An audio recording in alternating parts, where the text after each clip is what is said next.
Hello guys, कैसे हैं आप? आई नो अच्छे होंगे। मैं हूँ आपकी Alisha Khan. Welcome to my channel. चलिए तो गाइस, स्टोरी में आगे बढ़ते हैं। तो हम कहाँ थे? रिधिमा ने मनीषा को और नंदू को अपने गले लगाया हुआ था। रिधिमा बहुत ज़्यादा खुश थी अ, नंदू की इस बात से कि उसने मनीषा को कैसे बचाया था, और उसके दिल में उसके लिए रिस्पेक्ट और प्यार सब कुछ आ गया था। वो उसे गलत समझ रही थी, लेकिन नंदू तो एक अच्छी लड़की निकली। और फिर ये अलग होते हैं। वहाँ पर खड़े सभी लोग हैरान हो गए थे जिस तरह से रिधि ने नंदू को गले लगाया था। शौक भी थे और खुश भी थे। सिया सबसे ज़्यादा खुश थी और अनवी भी खुश थी। अगर अभी इस वक्त यहाँ पर इन लोगों के पापा होते ना, तो सच में उन्हें बहुत अच्छा लगता। तब मनीषा रिधिमा के गले में अपने हाथ डालती है। उसे वो शांत करने की कोशिश कर रही थी, क्योंकि रिधिमा बहुत गुस्से में आ चुकी थी ना। तो कहती है, रिधि रिधि मैं बहुत थक चुकी हूँ सच में। पता है, पूरी रात हमने कार में बैठकर गुजारी है और हम कितना परेशान थे। मैं भी डिस्टर्ब हूँ। प्लीज़ गुस्सा ना करो, ना जाओ ना, मुझे परेशान मत करो। हम बाद में कंप्लेंट कर लेंगे ना, हम बाद में उस दिव्या से निपटेंगे। रिधि कहती है, ठीक है, तुम आराम करो और अभी तुम कहीं नहीं जाओगी, अपने फ्लैट पर भी नहीं जाओगी। पता नहीं वो वहाँ आ जाए और तुम्हें नुकसान पहुँचा दे। तो मनीषा कहती है, जैसा तुम कह रही हो मैं वैसा ही करूँगी, जो बोलोगी करूँगी, लेकिन इस वक्त गुस्सा नहीं करो। वो कहती है, ठीक है, नहीं कर रही हूँ। कहती है, ठीक है। और फिर रिधि माँ उसका हाथ पकड़ती है, उसके शोल्डर पर हाथ रखती है और उसे रूम की तरफ ले जाने लगती है। अनवी देखती है पीछे से जाते हुए दोनों को। हालांकि दोस्त थे, फ्रेंड थे, लेकिन उसे अच्छा नहीं लगता। इस तरह की बातें उसे सिर्फ अपने लिए पसंद आती थी। ये तवज्जो, ये प्यार, केयर करना, सब कुछ सिर्फ अपने लिए। मतलब उसे पसंद नहीं था, भले ही वो फ्रेंड्स क्यों ना हो, वो शेयर नहीं कर सकती थी। और थोड़ी सी जेलस हो जाती है हमारी अनवी, और जाते हुए ना देखती रहती है। सिया देख लेती है, सिया मुस्कुराती है। सिया करीब आती है, कहती, क्या हुआ भाभी, आपको बुरा लग रहा है, जेलस हो रही हो? वो सिया की तरफ देखती है, कहती है, नहीं नहीं, मैं जेलस क्यों होने लगी भला, किसी के साथ भी रहे और दोस्त हैं ये तो कहती है, हम दोस्त हैं। ठीक है, आप अदिति को बता दीजिएगा, परेशान हो रही होगी, उसे तो ये लग रहा होगा दिव्या के साथ है। तो अनवी कहती है, ज़रा सुनिए सिया दी। सिया जाते जाते पलटती है, कहती है, मुझे क्यों बता रही हैं आप? आपको इतनी फिक्र है अदिति की तो खुद से कॉल कीजिए ना। तो कहती है, मुझे क्यों होने लगी अदिति की फिक्र? तो वो पास आती है, कहती है, मुझसे भी झूठ, मुझसे छिपा रही हैं। कहती है, क्या छिपाऊंगी मैं भाभी जी? तो कहती है, आपके भाभी जी को सब पता है, आपको फिक्र हो रही है ना, तो खुद से कॉल कीजिए, मैं नहीं करने वाली दीदी को कॉल। और इतना कहकर वहाँ से अनवी चली जाती है। सिया के फेस पर स्माइल आ जाती है। सिया कहती है, ठीक है, मैं ही कर लेती हूँ। सिया को तो बहाना चाहिए था। और सिया कॉल करती है अदिति को। अदिति सो रही थी घोड़े गधे बेचकर। अदिति देखती है बार बार रिंग हो रही है, नींद में थी, उसका फ़ोन उठाने का मन नहीं था और उसे फ़ोन मिल भी नहीं रहा था। वो इधर उधर हाथ मारती है, फ्लो के नीचे से मोबाइल निकालती है और बिना देखे वो अपने कान से फ़ोन लगाती है। कौन है जो सुबह सुबह डिस्टर्ब कर रहा है? चैन नहीं है तुम लोगों को, चैन से सोने भी नहीं देते। वहाँ से सिया कहती है, अच्छा मैंने आपको डिस्टर्ब कर दिया, मुझे नहीं पता था, ठीक है, बाद में कॉल कर लूँगी मैं, अभी आप सो जाइए। वो इतना कहकर रखने वाली थी, तभी जैसे ही सिया की आवाज़ सुनती है अदिति, अदिति तो जैसे उसकी बॉडी में करंट दौड़ जाता है। वो एकदम आंखें खोलती है और झट से उठकर बैठ जाती है। वो कहती है, सुनिए सुनिए सुनिए, सिया सिया। सिया कहती है, जी जी बोलिए। अरे मुझे लगा था पता नहीं कौन है, आई एम रियली सॉरी, मैंने ये आपके लिए नहीं कहा। तो कहती है, मेरे लिए नहीं कहा, आपने सभी के लिए कहा है। तो कहती है, मैं सच कह रही हूँ, मुझे नहीं लगा था कि आप होंगी, सॉरी। तो कहती है, इट्स ओके। कहती है, वो एक्चुअली मैंने इसलिए कॉल की थी आपको। तो कहती है, बताइए ना। कहती है, वो अनवी भाभी ने कहा था कि मैं आपको कॉल करके कह दूं कि आप घर आ जाइए, कुछ बात करनी है आपसे। कहती, क्या बात? कहती, बस आ जाइए, मैं कॉल पर क्या बताऊं, घर पर आएंगी तो आप खुद, आपको पता चल जाएगा। अरे भाई ऐसा क्या हो गया देखो, मेरा दिल धड़क रहा है, मेरी हार्ट बीट फास्ट चल रही है। मुझे बताओ क्या हुआ है, कुछ सीरियस मैटर है क्या? सीरियस मैटर नहीं है, नहीं आजकल तो ऐसी ही न्यूज़ मिल रही हैं। अभी 2 दिन पहले तो रिधिमा की मिली थी, अब किसके साथ हो गया? कौन है वो अपना माइंड चारों तरफ दौड़ाती है। बता भी तो सिया यार, इतना क्यों घुमा रही हो? सिया कहती है मनीषा। आप भूल गए मनीषा को? मनीषा का नाम सुनकर अदिति चौंक जाती है। मनीषा? क्या हुआ मनीषा को? मनीषा तो दिव्या के साथ थी ना, क्या हुआ प्लीज़ बताओ ना मुझे सिया। सिया कहती है आप यहाँ आएंगी तो बताऊंगी ना, फ़ोन पर कहाँ इतनी सारी बातें बता सकती हूँ, बस इतना समझ लीजिए कि मनीषा की बात है। अच्छा अच्छा ठीक है, बस मुझे तुम ना आधा घंटा दो, मैं आधे घंटे के अंदर अंदर आ रही हूँ। ठीक है, इतना कहकर कॉल कट हो जाता है। अब अदिति अपना ब्लैंकेट एक साइड में फेंकती है और बिस्तर से खड़ी हो जाती है और सीधा वो अपने वार्डरोब की तरफ जाती है, वहाँ से अपने कपड़े निकालती है और वॉशरूम में जाती है। जल्दी जल्दी शावर लेती है, बाहर आती है, जल्दी से अपने बालों में कॉम्ब करती है। उसे नाश्ता वाश्ता भी नहीं करना था भाई, उसे सीधा जाना था अब मनीषा के पास। उसका दिल धड़क रहा, पता नहीं क्या हो गया मनीषा को, क्या हुआ है। वो दिव्या के साथ थी और 100 तरह की बातें उसके माइंड में आ रही थी। और जल्दी से वो अपना पर्स लेती है, मोबाइल लेती है, शू पहनती है और नीचे आ जाती है। पहले उसने कैब बुक कर ली थी, कैब वाला भी आ चुका था। वो जल्दी से बैठती है और भाई जैसे कि उसने कहा था ना कि आधे घंटे में आ रही हूँ, तो पूरे आधे घंटे के अंदर अंदर वो रेडी होकर पहुंच चुकी थी रिधिमा के हाउस। और वो जल्दी से कार से बाहर निकलती है, कार का जोर से गेट बंद करती है और भाग कर जाती है वो रिधिमा के घर में। अंदर जाते ही उसे वहाँ मैड मिल जाती है, चारों तरफ देखती है, कहती है रिधिमा कहाँ है बताओ मुझे, मनीषा कहाँ है? तो कहती है रिधिमा मैम अपने रूम में है और शायद मनीषा मैम भी वहीं है। उसे जितना मालूम मालूम था वो बता देती है और वो भाग कर जाती है रिधि के रूम में और सीधा, क्योंकि गेट तो ओपन था, अंदर जाती है और जाकर फूली सांसों के साथ खड़ी हो जाती है। और पहले तो देखती है रिधिमा को, फिर देखती है मनीषा को। मनीषा तो ठीक लग रही थी, उसके उसे ऊपर से नीचे तक भाई देख रही थी, उसका जायज़ा ले रही थी, स्कैन कर रही थी उसे। और फिर उसके बाद उसके करीब जाती है, कहती है तो ठीक है ना, उसकी सांसें फूल रही थी, तो ठीक है ना मनीषा, तुझे कुछ हुआ तो नहीं? तो कहती क्या हुआ, तुम्हारी सांसें क्यों फूल रही है और इतनी स्पीड पर भाग कर क्यों आ रही हो, क्या हुआ है? तो कहती है सिया की कॉल आई थी, उसने कहा कि तुम ठीक नहीं हो, तुम्हारे बारे में बता रही थी। मैंने पूछने की बहुत कोशिश की लेकिन उसने कुछ बताया ही नहीं। तो रिधि कहती है रिलैक्स यार, सांस ले ले, बैठ जा, पानी पी। मनीषा पानी उठाओ।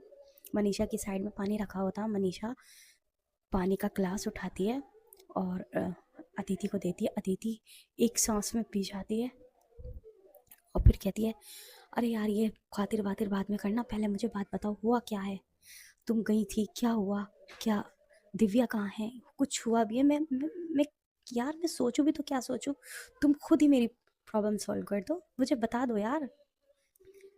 तो रिधि कहती है बता रहे हैं। और फिर रिधि पहले मनीषा को देखती है, मनीषा अपनी नज़रें नीचे कर लेती है कि अब अदिति डांटने वाली थी, क्योंकि अदिति ने भी तो कई बार भाई मना किया था कि मैं चलती हूँ साथ, उस पर भरोसा मत करो, ट्रस्ट मत करो, वो तुम्हारा ट्रस्ट ब्रेक कर देगी, और वही हुआ था। फिर रिधि कहती है देख ये पहले टेंशन में है, जो मैं बता रही हूँ उसे सुनने के बाद इस पर कोई भड़कना नहीं, इसे डांटना नहीं, ठीक है? जो हुआ सो हुआ, कोई बात नहीं, ऐसा हो जाता है, सभी तरह के बंदे मिलते रहते। वो कहती है ये बकवास बाद में करना, मुझे पहले यार बताओ क्यों मेरी जान लेने की पीछे पड़े हो तुम। फिर रिधि उसे बताती है सब कुछ, और जैसे जैसे अदिति सुन रही थी, अदिति की आंखें बड़ी हो रही थी, और अदिति अदिति का भी वही हाल था जो भाई रिधिमा का हुआ था गुस्से में। और फिर अदिति भी अपनी मुट्ठियाँ बंद कर लेती है गुस्से में और अपनी आंखें बंद करती है, खुद को काम करती है, कहती है रिलैक्स। चलो ये है कि हमारी मनीषा बच गई, उसे कुछ नहीं हुआ, उसके साथ कुछ गलत नहीं हुआ, उसे नुकसान नहीं पहुंचा। तो रिधि कहती है हाँ वही तो, इसीलिए तो मैंने इसे कुछ नहीं कहा, मैं शुक्र कर रही हूँ कि कुछ नहीं हुआ। इधर सिया मैट से कहती है कोई आया है, मैंने किसी को आते हुए देखा था। तो कहती है जी वो अदिति मैम आई है। अच्छा आ गई जी, कहाँ है वो? रिधिमा मैम के रूम की साइड गई हैं। अच्छा ठीक है जाओ तुम।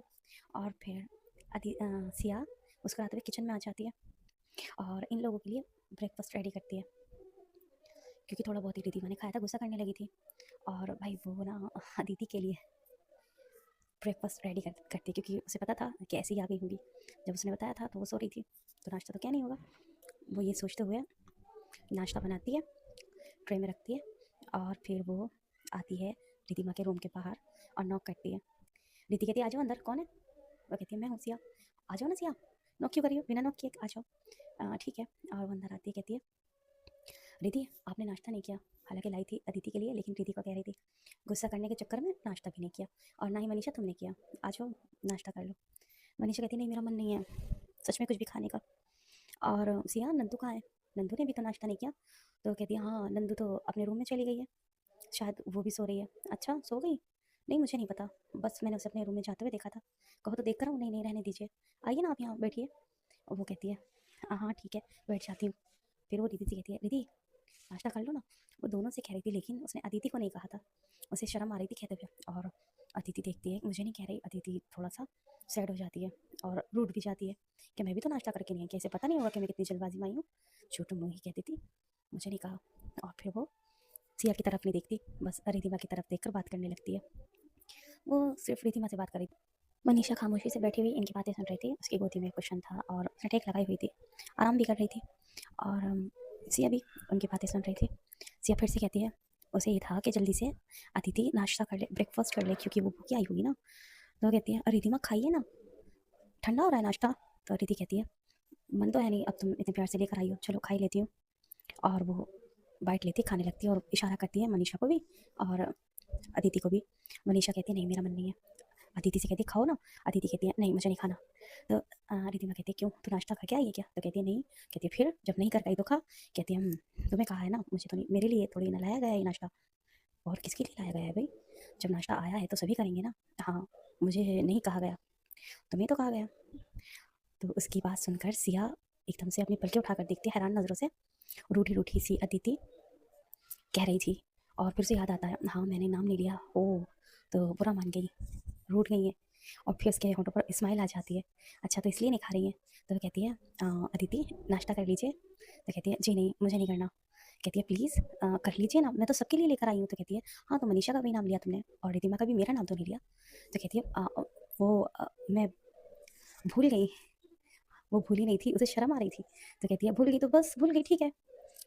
मतलब मैं सामने मौजूद हूँ, दिखाई दे रही हूँ, नजर आ रही हूँ, उसके बाद आप कैसे भूल सकती है? कहती है नहीं मुझे लगा मैंने आपका नाम लिया। कहती है अच्छा तो मैं झूठ बोल रही हूँ? कहती है नहीं झूठ नहीं बोली। अच्छा सॉरी, हाँ सच में मैंने आपका नाम नहीं लिया। वो कहती है वो क्या बोलो ना। और वो क्या बताती कि शर्म आ रही थी। वो कहती है मुझे नहीं पता, बस अब खाना है आपको खा लीजिए, नहीं खाना तो नहीं खाइए, मैं जा रही हूँ, मुझे नंदू को भी खाना देना है। वो इस तरह अटक अटक कर बोल रही थी। उसे समझ नहीं आ रहा था कि वो क्या कहे, क्योंकि रिधिमा बैठी थी। तो वो कहती है मनीषा कहाँ जा रही हो सिया? कहती है नंदू को नाश्ता देने। कहती है मैं भी चल रही हूँ, देखती हूँ नंदू क्या कर रही है। अब उसे मनीषा को नंदू के बारे में जानना था। अब मनीषा की नज़रों में तो नंदू हीरो बन चुकी थी ना, उसकी हीरो थी। उसका दिल नहीं लग रहा था, उसका दिल चाह रहा था कि वो नंदू के पास जाए, थोड़ी बहुत बातें करे। तो वो कहती है मैं भी चल रही हूँ। सिया कहती है आ जाइए। और जल्दी से उठती है बेड से मनीषा, स्लीपर पहनती है और भागी भी जाती है वो सिया के पास। और फिर कहती है चले अब ये दोनों नंदू के रूम तक। सिया कहती है मनीषा तुम अंदर चलो, अंदर जाओ, मैं नाश्ता लेकर आ रही हूँ, मुझे नंदू की पसंद का ब्रेकफास्ट रेडी करना है। तो कहती है ठीक है जाइए आप। और सिया तो चली जाती है और हमारी मनीषा अंदर आ जाती है बिना नॉक किए। जैसे ही मनीषा अंदर आई, नंदू सोफे पर बैठी हुई थी, दोनों हाथों से फ़ोन पकड़ा हुआ था और आंखें ना स्क्रीन पर लगी हुई थी। मनीषा दबे पाँव पीछे जाती है और जो वो देखती है ना उसे देखकर अजीब भी लगता है और थोड़ा सा बुरा भी लगता है। नंदू एक के बाद एक वो लड़कियों की पिकनिक की पिक स्वाइप कर रही थी। मनीषा थोड़ी ठंडी और वैसी आवाज़ में कहती है काफ़ी बिजी लग रही हो। नंदू मनीषा की आवाज़ सुनकर उछल पड़ती है और फ़ोन लगभग उसके हाथ से गिरते गिरते बजता है। और कहती है मनी तुम कब आई? मैंने आहट नहीं सुनी। मनीषा हाथ बांधकर खड़ी हो जाती है और उसे देखते कहती है आहट तो तब सुनाई देगी ना जब तुम्हारा ध्यान इस कमरे में होगा। मैं तो 2 मिनट से यहाँ खड़ी हूँ और तुम तो किसी और ही दुनिया में खोई हुई हो। वैसे नंदू आजकल तुम्हारा टेस्ट काफ़ी विजुअल हो गया है।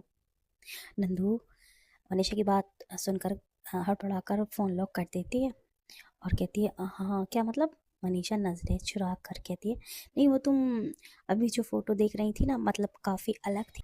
नंदू थोड़ा शर्मा कर, ओ वो तो बस ऐसे ही रैंडम आ गई थी, मैं तो बस देख रही थी कि इनका हेयर कलर कैसा है। मनीषा थोड़ा मुंह बना कर कहती, अच्छा हेयर कलर, मुझे तो लगा तुम उनकी फिटनेस से काफ़ी इम्प्रेस हो, इतने ध्यान से तो तुमने कल मुझे भी नहीं देखा और ना ही मेरी ड्रेस की तारीफ की थी। नंदू को अब समझ आता है कि मनीषा चिढ़ रही है। वो धीरे से अपना फ़ोन मनीषा की तरफ बढ़ा देती है। अरे नहीं बाबा, लो तुम खुद ही चेक कर लो, मैं तो कुछ खास नहीं देख रही थी, बस ये लो फ़ोन और देखो।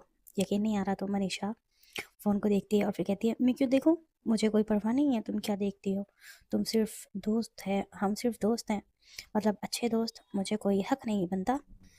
नंदू उसकी बात सुनकर धीरे से मनीषा के करीब सरकती है और हल्की मुस्कुराहट के साथ, हक नहीं बनता, पर तुम्हारा चेहरा तो कुछ और ही कह रहा है, इतनी लाल क्यों हो रही हो। मनीषा घबरा कर कहती है, वो यहाँ पर गर्मी है ना तो इसलिए। नंदू अब मनीषा का हाथ पकड़ती है और अपना मोबाइल उसकी हथेली पर रख देती है और कहती है, आज के बाद सिर्फ तुम्हारा फ़ोटो देखूंगी। मनीषा कहती है, मैंने ऐसा थोड़ी ना कहा है कि आप मेरा फ़ोटो देखिए, मैं तो ऐसे ही कह रही हूँ। तो वो कहती है, अच्छा छोड़ो ये बातें, मुझसे मिलने क्यों आई। कहती है, मेरी याद आ रही थी क्या। मनीषा कहती है, इतनी भी अच्छी नहीं हो, याद आएगी, वो मुझे कुछ पूछना था। तो नंदू कहती है, अच्छा क्या पूछना था बताओ। तो कहती है, वो मेरा ना मेरी रिंग थी, तो मुझे लगा शायद आपने देखी हो, कार में गिर गई थी, तो बस वही पूछने आई थी।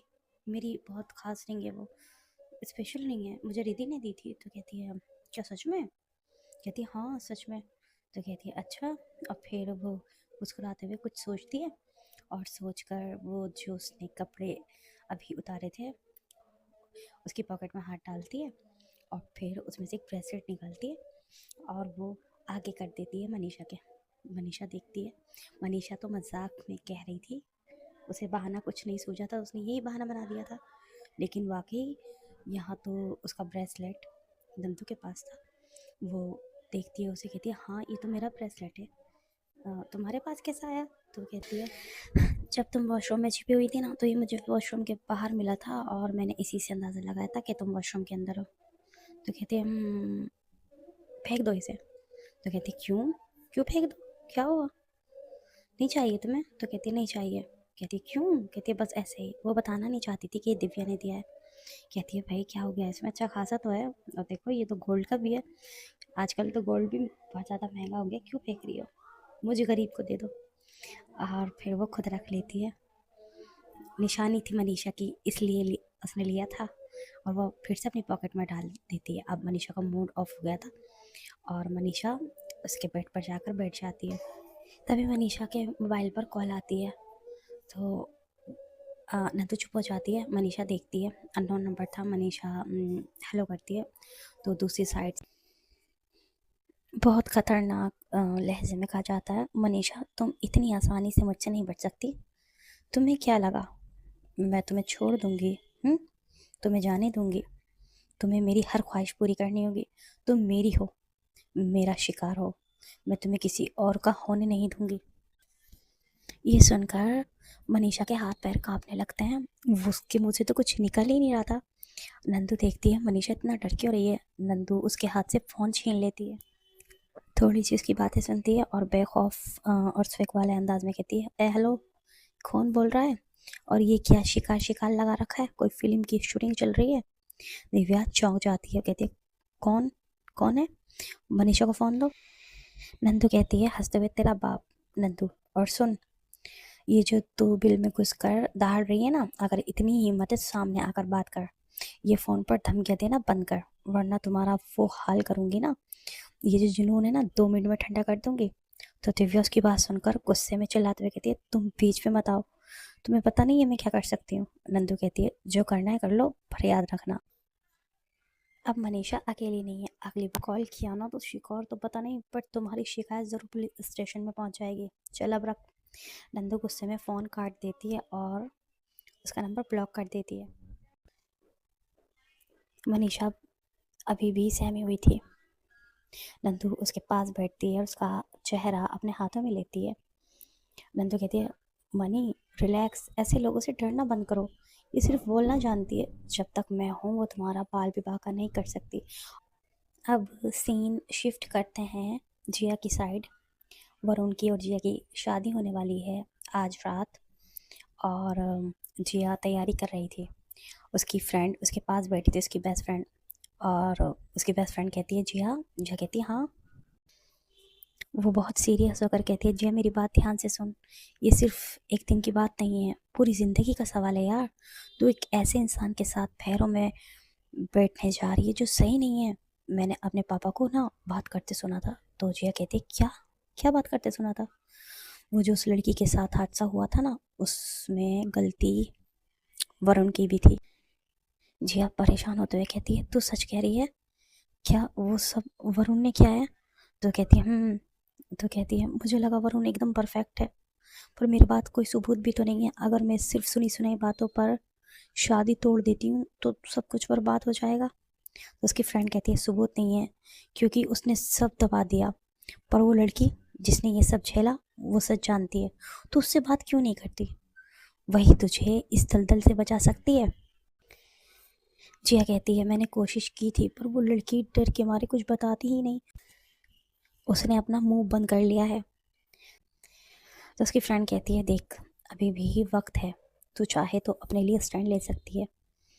बस आखिरी बार कोशिश कर, उसे आखिरी बार कॉल कर, ठीक है? उसे कॉल करके बता कि आज तेरी शादी है। उसे पूछ कि क्या वो चाहती है कि जो उसके साथ हुआ वही तेरे साथ भी हो, शायद उसका दिल पिघल जाए। जय कहती है सही कह रही है। और वो फ़ोन उठाते हुए कहती है मुझे डर लग रहा है, अगर उसने फ़ोन नहीं उठाया तो उसकी फ्रेंड कहती है उसका हाथ थामते हुए उठाएगी तो हिम्मत रख, एक औरत ही दूसरी औरत का दर्द समझ सकती है। वो कहती है जी हाँ ठीक है, तू कह रही है तो मैं कॉल करूँगी, बाकी अब ऊपर वाले के ऊपर है। फिर वो अपने कांपते हाथों से ना अपना मोबाइल उठाती है और नंबर डायल करती है, रिंग जाती है। एक बार, दो बार, तीसरी बार। अन्वी अपने रूम में बैठी हुई थी नीचे, रिधिमा ऊपर थी। और वो अननोन नंबर देखती है और फिर रिसीव कर लेती है कॉल। जिया धीमी आवाज़ में कहती है हेलो सुनो, मैं जिया बोल रही हूँ, आज मेरी शादी है, उसी से प्लीज़ मुझे सच बता दो।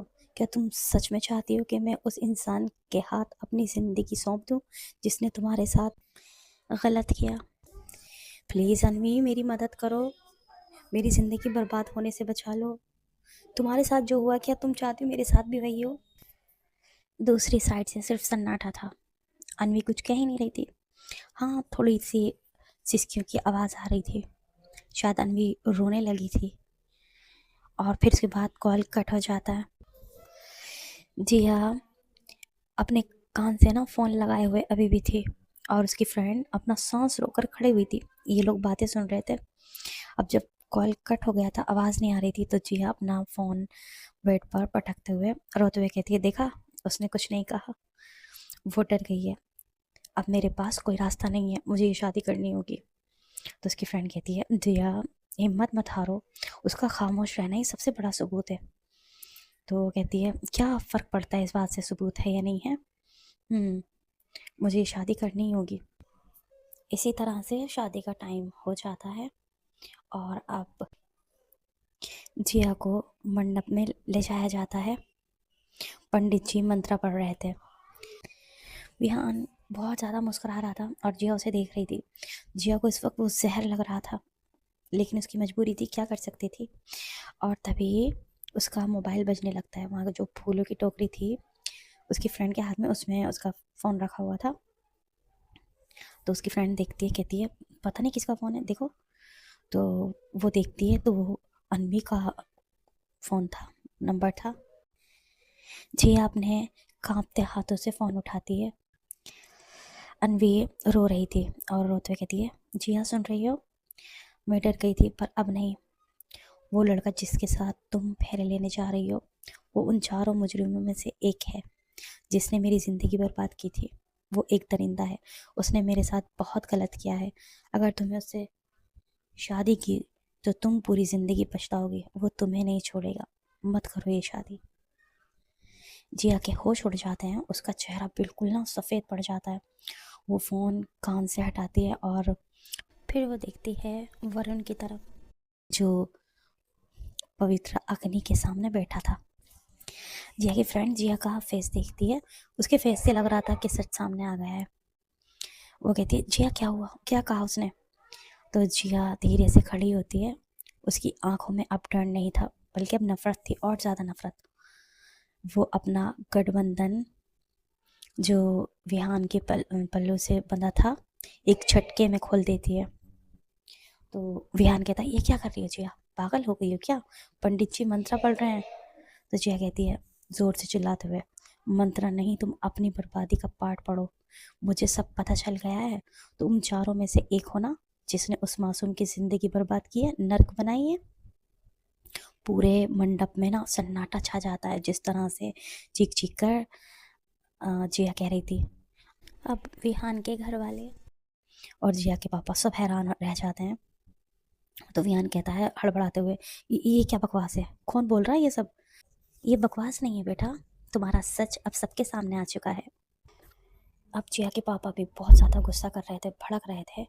वरुण के पापा कहते धीमी आवाज़ में, भाई साहब प्लीज़ बाहर तमाशा मत कीजिए, लोग बातें बना रहे हैं, जो भी बात करनी है आपको अंदर बैठकर सुलझा लेते हैं ना, चलिए अंदर। जिया के पापा गुस्से में उनका हाथ छटक देते हैं और कमरे के अंदर जाते ही उन पर दहाड़ते हैं। वो चिल्लाकर कहते हैं, क्या समझ लें, क्या बाकी रह गया समझने को?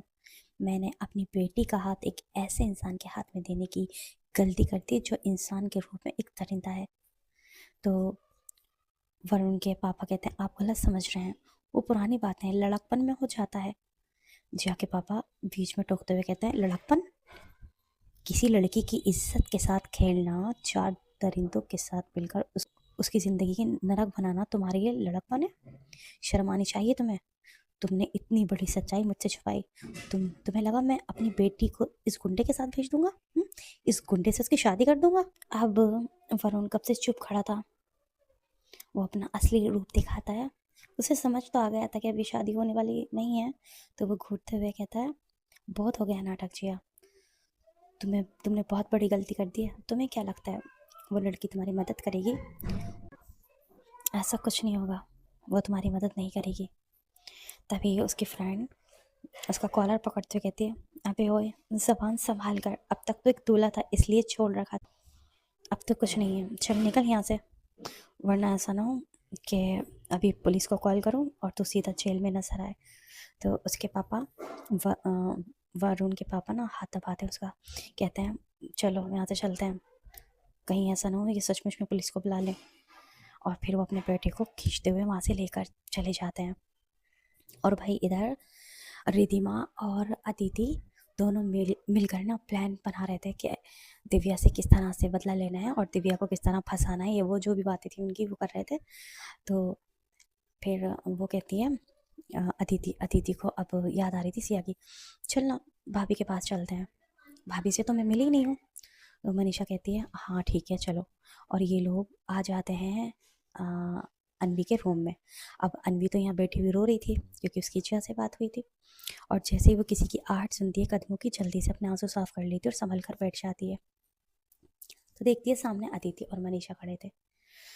अदिति मनीषा दोनों पास आते हैं। अब आकर बैठती है मनीषा अनवी के सामने। तो वो देखती है अनवी की आंखें लाल हो रही थी। उसे कुछ शक होता है, क्या अनवी रो रही थी?